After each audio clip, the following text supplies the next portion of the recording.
आज चाहिँ म मामु बनेको दिन यानि कि मेरो सानाको जन्मदिन। ऊ चाहिँ मजाले सुतिरहेको थियो होइन, अनि गएर उठाएर ह्याप्पी बर्थडे भन्दा पनि कस्तो स्माइल दिन्छ। बिहान उठ्दा चाहिँ उसको जहिले यस्तै हुन्छ कि। अनि हामी दुवैजनाले ह्याप्पी बर्थडे भनेर विस गऱ्यौँ। त्यस पछाडि अब हाम्रो मन्दिर चाहिँ जानु हुँदैन थियो, सुतक परेको भएर पूजाआजा चाहिँ केही गर्नु भएन। मन्दिरहरू कहीँ गएनौँ, यत्तिकै। हस्त धन्यवाद। यत्तिकै जन्मदिन मनाउने भनेर चाहिँ त्यसरी डेकोरेसन गऱ्यौँ। अनि सबैजना आफ्नो मान्छेहरू जम्मा भयौँ। यहाँ चाहिँ सबै मिलाउँदै मामाहरूले मिलाउँदैछन्। ऊ चाहिँ बिचमा बसेर पुरै ह्याप्पी मुडमा छ। यहाँ चाहिँ मम्मीले बनाउनु भएको मिठो सेलरोटी, अनि यहाँ चाहिँ अचारहरू पनि बनाउँदैछौँ। अनि बनाउँदै पनि थियौँ, उता काम पनि गर्दैथ्यौँ।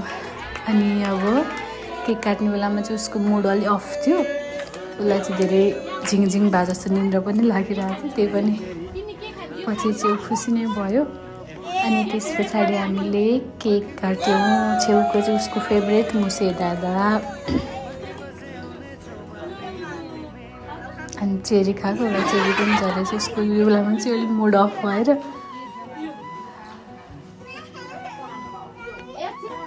अनि हाम्रो भान्जूले चाहिँ, हाम्रो प्यारी भान्जू दादालाई चाहिँ ह्याप्पी बर्थडे भन्दै हुनुहुन्छ।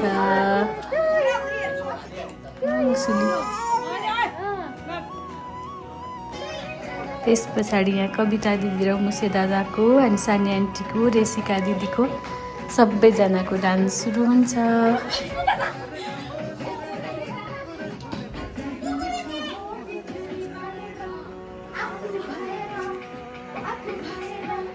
दुर्गेश थापाको गीत चाहिँ मेरो पुन्टुको चाहिँ एकदम फेभरेटमा पर्छ, अनि त्यही भएर यही गीतमा चाहिँ धेरैचोटि नाचिरहनु भएको थियो।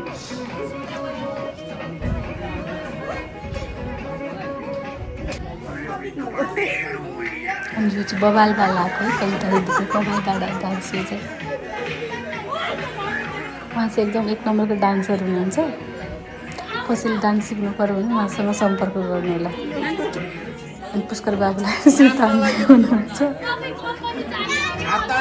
पुष्कर बाबु चाहिँ नाच्नु भएन। हाम्रो अन्तरी मामा चाहिँ एकदमै फर्ममा आएर हुनुभएको छ अहिले चाहिँ। एकदम मान्छे ह्याप्पी मान्छे होइन, मजाले नाच्नुहुन्छ।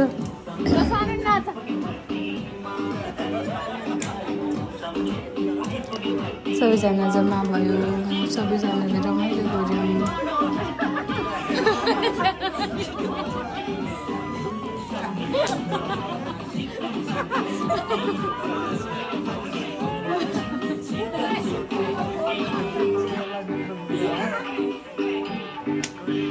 अनि यो बेलामा चाहिँ ऊ फेरि फ्रेस भएर नाच्न लागेको थियो। पनि आफै अन्तरी मामासँग दिदीहरूसँग चाहिँ पनि एकदम नाचिरहेको थियो, बिचमा छिरेर सानो आन्टीसँग समातेर मक्क परिरहेछ।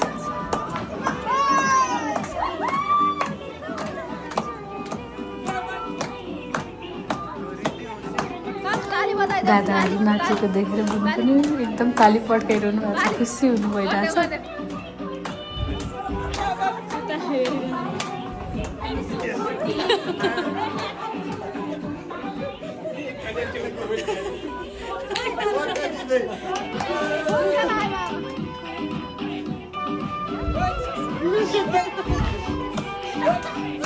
मामाले बोकेर नाचेपछि एकदम खुसी भइरहेछ।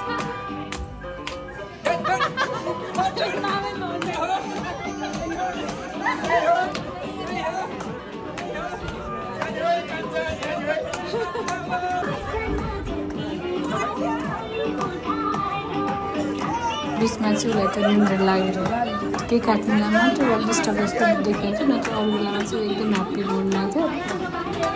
उसको चाहिँ हामीले बर्थडे सेलिब्रेट गरेको थिएन, यो चाहिँ फर्स्ट टाइम गरेको हो। पोहोरकोमा चाहिँ गरेनौँ, सानै थियो, सानोलाई थाहा पनि हुँदैन भनेर गरेन। अहिलेको बर्थडेमा चाहिँ एकदम इन्जोय गरिरहेछ। बुनु पनि मजाले खेलिरहनु भएको छ। अनि त्यस पछाडि हामी सबैजनाको रमाइलो पछाडि ठुलो मम्मीहरू चाहिँ जान लाग्नुभयो। ठुलो मम्मी त्यस पछाडि हाम्रो प्यारी हजुरले के भन्दै हुनुहुन्छ। धेरै धेरै नाच गीत गाओ बढिरहो भन्नुहुन्छ। यतापट्टि म देखाइदेऊ अरे। त्यस पछाडि हाम्रो बहिनीहरू नाचिरहनु भएको छ। नानीहरू पनि नाचिरहेछन्। अनि मामाले चाहिँ अब चलिरहेछ। त्यसै गरी चाहिँ अब सधैँभरि चाहिँ अब दसैँ पछि चाहिँ यस्तै हर्षोल्लास छ। झन् बढ्दै जाओस्, झन् योभन्दा चाहिँ झन् उमङ्गका साथ अहिले चाहिँ अब यो धेरै मात्रै सबैजना रमाइलो गऱ्यौँ। चिचेको बर्थडे चाहिँ रमाइलो भयो जे सबैजना एकदमै खुसी लाग्यो भन्ने आशा राखेको छु। बाबु पनि हिँड्न लाग्नु भएको थियो। तानेर नाच्नु भन्दै हुनुहुन्थ्यो।